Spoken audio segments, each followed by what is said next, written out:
Right now, there is a kid finishing parents' evening in a heated discussion with his mother, saying, why does he have to study subjects he will never ever use in his life? And she will look at him blank-eyed, stifle a sigh, think for a second, and then lie. She'll say something along the lines of, you know, to get a good job you need a good degree, and these subjects will help you get a good degree. We never had this opportunity when I was younger. And he will reply, but you were young a long time ago, weren't you, Mum? And she won't respond, although what he implies makes perfect sense, that society's needs would have changed since she was 16.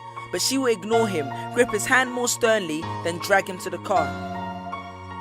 But what she doesn't know is that she didn't ignore him just to shut him up. She didn't lie because they were just returning from parents' evening and an argument in the hallway would look bad on her resume. She won't lie because she's just spent the last 1 hour convincing a stern-faced teacher that she will ensure that her child studies more at home. No, she will lie simply because she does not know any better herself. Although her whole adult life she has never used or applied Pythagoras' theorem, pathetic fallacy, and still does not know the value of x, she will rely on society to tell her that her child, who has one of the sharpest minds in the school, is hyperactive, unfocused, easily distracted, and wayward.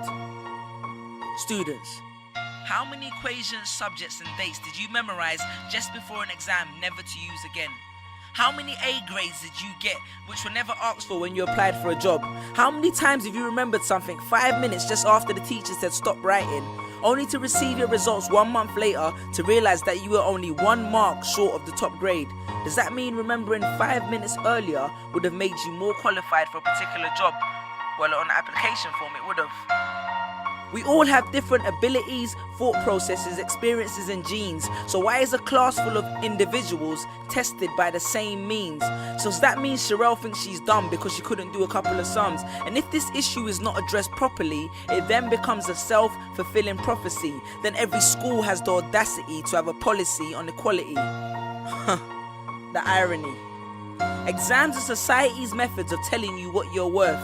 But you can't let society tell you what you are, because it's the same society that tells you that abortion is wrong but then looks down on teenage parents. The same society that sells products to promote natural hair, looks and smooth complexion, with the model on the box half photoshopped and has fake lashes and hair extensions, with pastors that preach charity but own private jets, imams that preach against greed but are all fat, parents that say they want educated kids but constantly marvel at how rich Richard Branson is, governments that preach peace but endorse wars, that say they believe so much in the importance of higher education and further learning, then why increase tuition fees every single year? I believe Miss Jefferson when she took me into the office and said that my exams would be imperative to my success, because we was taught to always follow when Miss Jefferson led. But then I took Jefferson out of the equation and learned to think for myself. I realized we was taught to always follow when Miss led. The irony. Test us with tests, but the finals are never final, because they never prepare us for the biggest test, which is survival.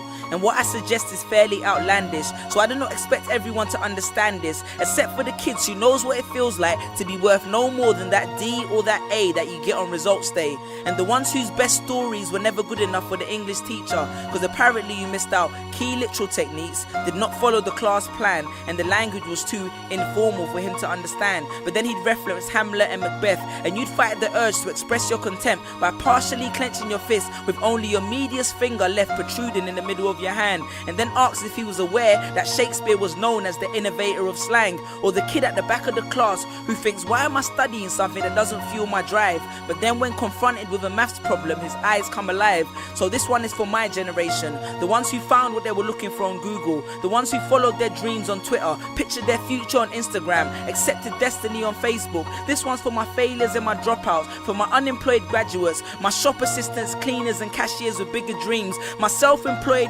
entrepreneurs, my world changers and my dream chasers, because the purpose of why I hate school but love education was not to initiate a worldwide debate, but to let them know that whether 72 or 88, 44 or 68, we will not let exam results decide our fate. Peace.